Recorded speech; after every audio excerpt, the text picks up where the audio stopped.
Justin Fields believes what's causing him to overthink the game and be robotic is coaching. Do you like what he said? I like the message, but the delivery was wrong.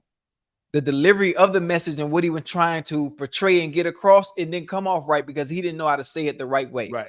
Because it makes it seem like he's playing bad because of the coaches. Coaching. What the coaches are doing for people that are watching and listening, if you played the game, especially at a position as important as quarterback, at times they can overcoach you. Yes. And when you overcoach a player, the first thing they do when they get into a game, they're not playing fast and free. Mentally, you got to be playing fast and free because you ain't got time to be thinking. But if you overcoach, you get in there and you second guess yourself all the time. You second guess yourself all the time instead of just playing and reading and reacting. And that can happen. It can happen. I hope that's the case. I hope this isn't a case where Justin Fields is trying to show that I can be a pocket passer. And because if you think about it, Ocho, what we see from Justin Fields now, we never saw at Ohio State. Right. We didn't see these kind of legs. Right. He was a pocket. Yes, he could throw the ball outside of the pocket, but most of his plays happened with him throwing the ball from the pocket. Yeah. So we didn't see this side of Justin Fields. Right. So I hope it's not a case because sometimes guys like, I'm going to show you. Nah, win the game. Show me later. I don't need you to show. But this is the thing about it is he can be a pocket passer because he has a great repertoire of weapons to throw to. They just got DJ Moore. I don't know about a repertoire. I don't know. Claypool. Hey, Chase Claypool. All Chase need a little confidence. Just a little confidence. Get him the ball. Get him going. That's it. I'm telling. If you can touch the ball early, I'm telling you, you got to keep your players in the game. Ocho. The boy, man, Chase could play, man. I'm telling you. Let me ask you a question. What if one of your teammates, one of your wide receiver teammates, said, we know we expect more out of Ocho. Ocho knows we expect more out of him. How would you have felt if one of your teammates had said that about you?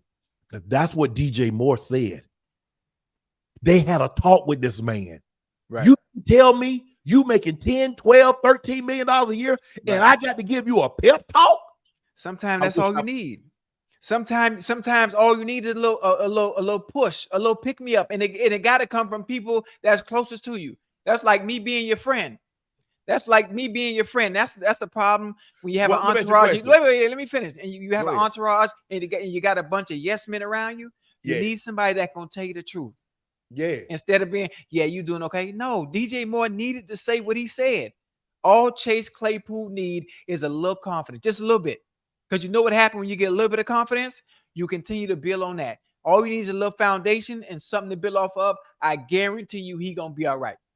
Let him touch the ball early and let him work. I mean, he should have. I mean, didn't you get an indication Pittsburgh moved on from you? Well, there was a reason. I think that was more so internal. Oh, thank you. It was not. It had nothing to do with production. His play. Yes. You got to get him the ball in order for him to produce. You can't produce without the ball. You can't produce without the ball. Ocho. Justin Fields has Chase Claypool, Darnell Mooney, and DJ Moore. That is enough to get jiggy. My grandma could play quarterback for the Bears and get jiggy with the boys. I'm telling you, man. Listen to me. I got faith in them. That, but here's the thing. Sometimes, you as a quarterback, you try to be something that you're not ready to be just yet. And you try to prove to the world that I can be a pocket passer. When everybody used to want to be Peyton Manning, everybody wanted to be Tom Brady or Drew Brees to stand there. But now these linemen are gotten so big, so fast, so strong. You need mobility. You need to be able to not only to throw the ball from the pocket, but you need to be able to escape the pocket, throw on the move, and get first downs. Well, we know his legs are more than adequate. Right. But he has to be a better thrower of the football. You're as a quarterback, you're not going to run a team to a championship. This isn't 80s football. This isn't 90s college football where, Oklahoma and Nebraska had those running quarterbacks and they could run you to a national championship. Right. Those days are over. Wait, but I have a question, though. Yes. I have a question. Justin Fields last year showed us he can use his legs. Justin Fields He showed us he can do that. So why can't he showed you can get the #1 overall draft pick. Do you realize the Chicago Bears had the #1 overall draft pick with Justin Fields showing you what he could do with those legs? Yeah. Okay, Yes. so what you telling me? But at Ohio It State, looked good. At Ohio State, he showed you can also be a pocket passer. Yes. You don't want to be a run quarterback first. If you know you can throw from the pocket, then do just that. Unless you have to run. Unless you have to run, because the first thing gonna hit him with, he's not a pocket passer. Oh, all he wants to do is run with the ball. Why? Show him you can do both. Because if you can do both, if you can be a dual threat, it makes it that much more difficult for all defensive coordinators to deal with you. Because think about it. We didn't know Patrick Mahomes could run until the playoffs when he took off against, remember he had those runs against Tennessee and he had to run against Houston. People didn't even know I didn't know Patrick Mahomes could run like that. Right. And then all of a sudden they're like, hold on. We got to respect this man's leg. And last year, it was that run at the end. Remember that run against Philly in the Super Bowl? He took off for 25 yards, Ocho. 25, right up the middle. Right up the middle. So now we're starting to see. But what people fear most is his arm. Now you got to respect his legs. And so I think that's the next step for Justin Fields is to make people respect his leg, but fear his arms. Right now they fear his legs and they have little to zero respect for his arm. Right. I think it's gonna come again. It's only week 2. It's only week 2, but I understand his frustrations, especially with the comments that he made. Again, the message wasn't portrayed, it wasn't delivered the right way. So a lot of people that are casual and just football fan from the outside watching probably thought it's like pointing fingers or saying or taking jabs at his coaches, but that's not what he was doing. The simple fact of the matter is, let's simplify things. You don't have to complicate everything.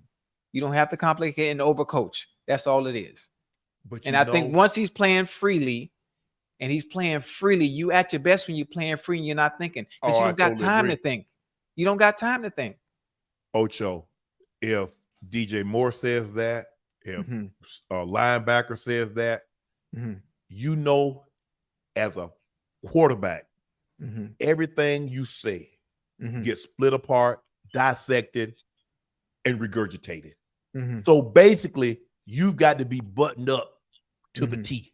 Right. Everything. I mean, if you just give out that's the thing. Look at.